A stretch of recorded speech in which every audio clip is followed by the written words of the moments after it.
최강 시사.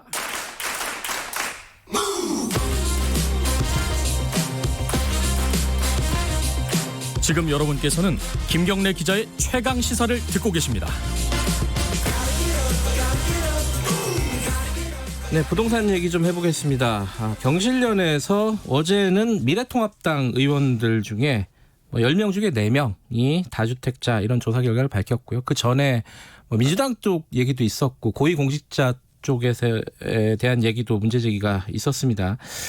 최근에 이제 경실련에서 이 부동산 관련된 비판적인 문제 제기가 이어지고 있는데 이게 사실은 지금 최근에 집값 상승 이런 거와 맞물리면서 굉장히 이제 폭발력 있는 이슈가 됐습니다.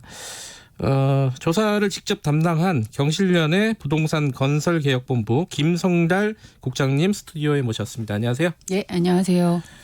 네, 이게 이제 어제는 미래통합당에서 얘기했지만 그 전에 계속 얘기했던 네, 부분이잖아요. 예. 그래서 이제 상대적으로 보면 미래통합당이 그렇죠. 부동산이 더 많은 거죠. 어제 네. 조사 결과를 보면 어느 정도죠? 저희가 이제 고위공직자 부동산 특히 21대 국회의원은 6월부터 지속적으로 지금 발표를 하고 네네. 있습니다. 어제 발표한 게 미래통합당인데 미래통합당 의원들이 총 103명이세요. 네. 이 103명이 21대 총선 맞이하면서 그 현관위에 신고한 공개한 재산 기준입니다. 보면 총 신고가액이 부동산만 2,139억 원. 그러니까 1인당 평균 약 20억 8천만 원이 겁니다. 이거 국민들 평균 한 3억이라고 하시거든요. 어마어마 7배. 7배 정도 되네요. 예, 앞서 저희가 또 더불어민주당도 발표했었거든요. 그때 네. 더불어민주당 1인당 평균가액이 9억 8천만 원이니까요.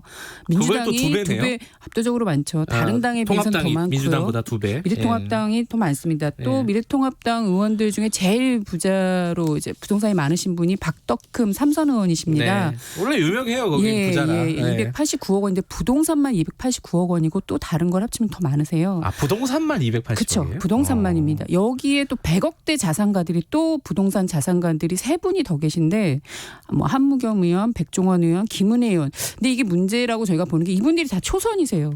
초선 의원들은 더 좀 검증되고 부동산 투기 안 하는 분들로 뽑아달라는 요구를 저희가 계속해서 했었는데 어떻게 100억대 자산가들 1, 2, 3가 다 이제 미래통합당 상위에 지금 돼 있다. 그래서 이 미래통합당 의원 상위 10명 같은 경우는 평균 106억 원을 보유한 걸로 나와 있죠. 평균. 그러니까 지금 무주택자도 있고 그러니까 그 안에 일부지만은 그렇죠. 그러니까 실제로 부동산 갖고 있는 사람들은 평균보다 굉장히 그렇죠. 높죠. 예, 절대적으로 가지고 계신 금액이 높으니까. 예. 예. 근데 이제 문제는 이게 부동산이 수도권에 편중돼 있다. 그리고 투기 과열 지역 이쪽에도 네. 부동산이 많이 있다. 이런 문제도 있지만은 이 사람들이 의정 활동을 할 때 이런 것들이 영향을 미치지 않을까? 이거 아니겠어요? 저희는 그게 매우 우려스럽다. 예. 왜냐하면 문재인 정부에서 집값 문제에 대해서 국회가 열심히 집값을 내리기 위한 근본적인 대안을 국민들이 기억하는 게 그리 많지 않습니다. 많지 않고 오히려 이거를 후퇴하는 법안들이 국회에서 많이 올라왔었거든요. 그런데 정작 왜 이럴까? 그런 문제의식에서 고위공직자 재산도 들여다보게 된 것입니다. 근데 역시나 이분들이 부자고 다주택이시다. 예. 특히 그 앞서도 말씀드렸지만 이 미래통합당의 주요 인사이신 비대위원장인 김종인 비대위원장도 100억의 부동산을 가지고 계시고요. 아니 예. 부동산이 아니라 재산이 재산만. 100억이죠. 예, 부동산 한 20억 원 정도 예. 되시고 주호영 원내대표께서는 강남의 아파트만 두 채로 50억 원입니다. 이렇게 수십억 원의 재산을 가지고 계시니까 국민 눈높이의 주택을 정책을 칠 수 있겠냐. 당연히 의구심을 가질 수밖에 없는 거고요. 특히 어제도 논란이 됐지만 국토위나 이 네. 주택정책을 다루는 상임위에는 배정하지 말아달라는 요구를 계속 하고 있는 거거든요. 시민분들이. 근데 이번에 또 다수의 그 다주택 의원들이 배정이 됐습니다. 그러니까 이번에 이제 부동산 문제가 워낙 시끄럽기 때문에 네. 상임위 배정에서 이제 정치권에서 네. 특히 이제 거대 야당, 네. 여당, 거대 양대 정당 예. 좀 신경 쓸 법도 한데 전혀 반응이 없었나요? 그 부분에 저희가 대해서는? 그런 것들을 좀 요구하려고 사실 예. 미래통합당이 정책 지원하는 면담 요청도 하곤 했었는데 성사가 되지 못했고 예. 그리고 결과적으로 보니까 지금 국토위, 기재위 이 유관 상임위에만 다주택 의원들이 10명이나 계시고요. 또 한 분은 어제 논란이 됐지만 그중에 강남에만 2주택을 갖고 계신 이현승 의원이 삼선이시거든요. 네. 계속 국토위만 하신다. 어제 또 국토위에 배정되면서 간사까지 선임되면서 논란이 부추겼는데 예. 이거 매우 국민들에게 보기에는 우려스럽죠. 저분이 과연 국민을 위한 이 집값의 규제를 강화하는 정책에 찬성하셔서 입법화하실까? 아니면 보유세나 또는 세입자 문제에 적극적으로 입법 활동하실 수 있을까?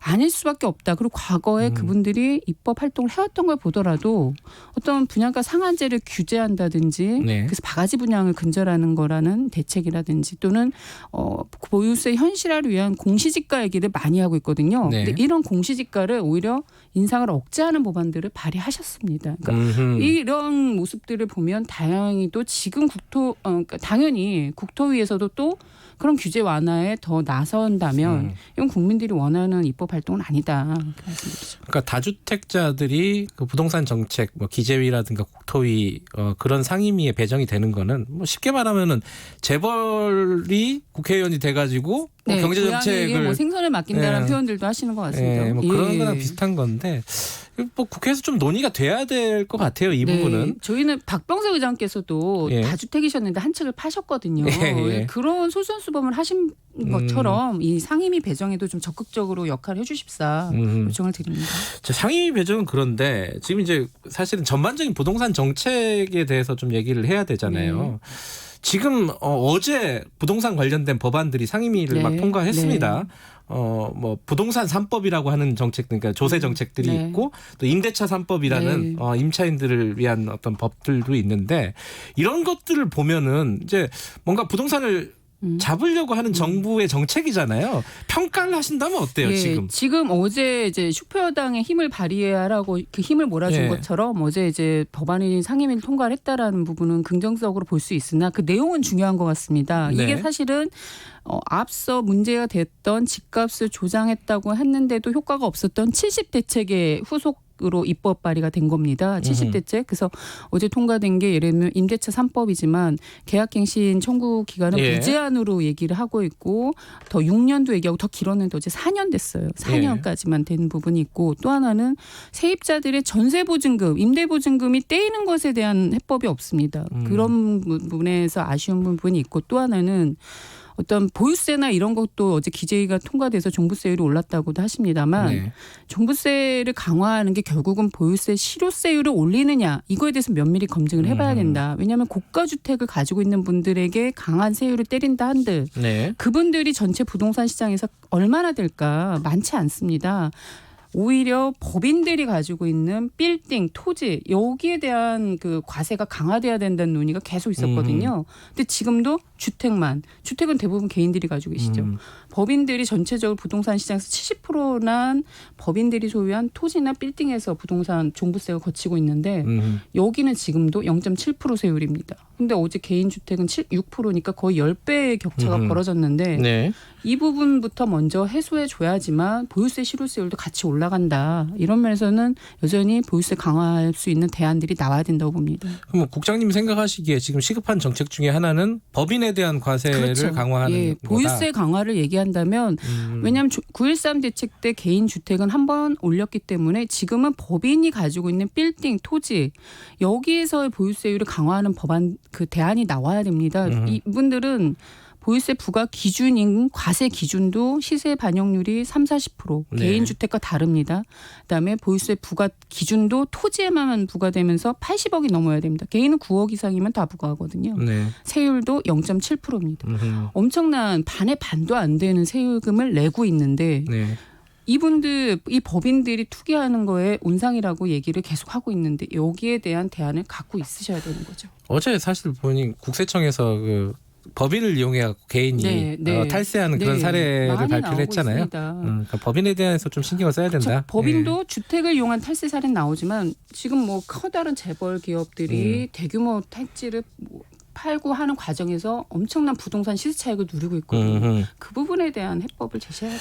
또 하나가 지금 가장 최근의 이슈 중에 하나는 뭐 세금도 세금이지만은 공급 정책이에요. 지금 발표가 좀 미뤄지긴 했지만 뭐 여러 가지 얘기들이 나오고 있습니다. 처음에 그린벨트 얘기 나왔다가 지금 들어가긴 했지만은 또 유휴부지 뭐 찾아서 하겠다. 그리고 용적률 올리겠다. 재건축 어떻게 좀 손을 보겠다. 지금 막 그 스카이라인 네. 그 서울시 규제도 네. 어떻게 바뀌는 거 아니냐 이런 얘기도 나오고 예. 있어요. 이런 정책에 대해서는 어떻게 평가하십니까? 정부가 공급하겠다라고 말만 하면 거론되는 지역이 집값 땅값이 오릅니다. 아주 억 단위로 오릅니다. 세종시가 이게 한번 그랬죠. 뭘 네. 말해주냐면 정부의 공급 방식이 문제가 있다는 겁니다. 단순히 물량 확대로 풀 문제가 아니라 지금 정부가 하고 있는 공급 방식이 집값을 잡을 수 있는 공급 방식이냐를 한번 진지하게 우리가 검증을 해야 되는 거거든요. 왜냐하면 과거에 신도시 개발을 통해서 대규모 100만 호 가까이 2기 신도시에서도 수십만 호가 공급이 됐거든요. 네. 판교, 위례, 마곡, 광교 등. 네. 근데 왜 집값이 안 잡혔냐는 겁니다. 그리고 오히려 수도권 과밀화만 거졌거든요. 그러니까 네. 어떤 주택이 나와야 되느냐라는 공급 방식의 개혁이 필요하다. 그러려면 어떤 시세에 연동되는 판매용 아파트를 이제 더 이상 공공은 좀 공급하지 마시라는 거예요. 네. 공공은 자산을 보유하고 서민들에게 저렴하게 임대하거나 아니면 건물만 분양해서 평생 100년 정도 임대할 수 있는 주택들이 분명히 있습니다. 아. 토지 임대 건물 분양 주택 같은 그런 주택을 이제는 공공은 좀 공급을 하시라. 그런 저렴한 주택이 시장에 나올 때 그게 도심 곳곳에 나올 때 그럼 대규모로 공급될 필요도 없다고 봅니다. 그런 주택이 곳곳에 나올 때 주변 집값 떨어뜨리면서 정부의 보유세 정책도 실효성을 거둘 것이라는 건데 지금 정부는 팔겠다는 겁니다. 과거처럼 시세보다 20% 변창흠 사장께서 말씀하신 게 20% 싸게 팔 수 있다. 시세가 지금 문재인 정부에서만 50% 올랐다고 지금 문제되고 있는 예. 상황에서 20% 해봤자 절대적으로 비쌉니다. 그러니까 그런 공급 방식의 개혁 방안이 나오지 않으니까 과거의 방식을 생각한 투기 세력들은 또 가서 투기를 하시는 거죠. 집값이 오를 수밖에 없습니다. 공급 늘리면 그거 사가지고 내가 집값도 다주택자들이 또 살 수밖에 없는 거죠. 그런 예. 악순환이 반복되기 때문에 그걸 끊어주기를 저렴한 맞습니다. 양질의 임대주택을 대규모로 예. 공급하는 예. 게 일단 대안이 될 수 있다 이런 주장이신 거고. 뭐 경기도지사께서도 그러한 예. 주택의 방향에 대해서는 기본주택이라는 얘기를 하고 언급하셨기 있죠. 때문에 조금 예. 더 진전된 거라고 봅니다. 행정수도 이전 이건 어떻게 생각하세요? 이거 좀 네. 대안 중에 하나로 될 수 있을까요? 수도권 과밀화 뭐 이런 문제가 있잖아요. 그렇죠. 예. 그러니까 수도권 과밀화, 국토 균형 발전의 차원에서 행정수도 이전 등에 대한 것들을 국민적 합의와 전문가들과 같이 종합적으로 진지하게 논의하시라는 거는 가능합니다. 네. 그거는 참여정부 때도 했었지만 실제로는 일부 기간만 이전했을 뿐이거든요. 네. 근데 집값과는 그거는 별개로 보셔야 되는 게 이미 과거 참여정부에서 세종시 만들고 혁신도시 수없이 만들었지만 지금의 서울 집값은 떨어지지 않았다. 오히려 공공기관이 이전했지만 그 자리를 누가 메꿨냐? 재벌들이 더 비싼, 더 높은 초고층 건물을 올리니까 과밀한 더 부추겼다는 거죠. 네. 그리고 지역으로 내려간 땅값도 오히려 지역은 땅값이 또 올랐어요. 그것 때문에. 그러니까 이러한 문제도 정부의 공급 방식의 개혁이 되지 않았기 때문이거든요. 그래서 네. 국토 균형 발전의 차원에서 수도권 과밀화 해소 차원에서 행정수도 이전에 대한 논의는 끌고 갈 수 있지만 이 강남 집값, 서울 집값을 잡는 방법은 그게 아니다. 따로 공급 방식의 개혁, 보유세 강화 이런 근본적인 처방으로 접근하는 것이 맞다는 근본적인 거죠. 처방. 그 말씀하신 걸 들어보니까 약간 딜레마가 있는 것 같아요. 정부 입장에서는 수도권 과밀화를 해소하겠다고 행정수도 이전 얘기를 그렇죠. 꺼내면서 상계 지금, 신도시를 예. 얘기하시잖아요. 수도권 내부에는 뭔가 공급을 확대하겠다고 그러니까요. 하고요. 예. 지금 수도권 인구가 2,500만이 넘는다고 합니다. 예. 이 전 국민의 50%가 이미 수도권에 몰려 있는데 여기에 또 신도시 공급하면 수요 공급 문제가 해결되는 것이 아니라 더 인구가 집중될 수밖에 없는 거죠. 이것도 생각을 하셔야죠. 예, 이게 사실 대안이 뭐냐 계속 이런 얘기를 하는데 오늘 국장님 말씀 들어보니까 일단 신경 써야 될 부분이 법인에 대한 과세를 네. 좀 강화하는 방식 그리고 공급 방식을 근본적으로 좀 바꿔보자. 네, 지금 이 정부에서 공급책에 대한 대안이 예전과 전혀 달라지지 않았다. 예, 그거를 좀 바꿔야 된다라고 말씀드리고 싶어요. 연장선이다. 경실련에서 또 뭐 계속 발표를 하나요? 지금 부동산 관련된 발표가 저희가 있잖아요. 고위공직자 재산 공개 계속 해야 되는 이유가 예.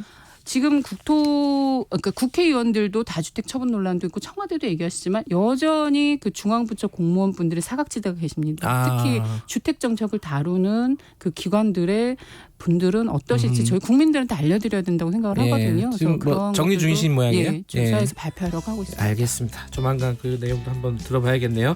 고맙습니다. 네, 감사합니다. 경실련의 부동산 건설개혁본부 김성달 국장님이었습니다. 김경래 최강시사 1부는 여기까지 하겠습니다. 2부는요.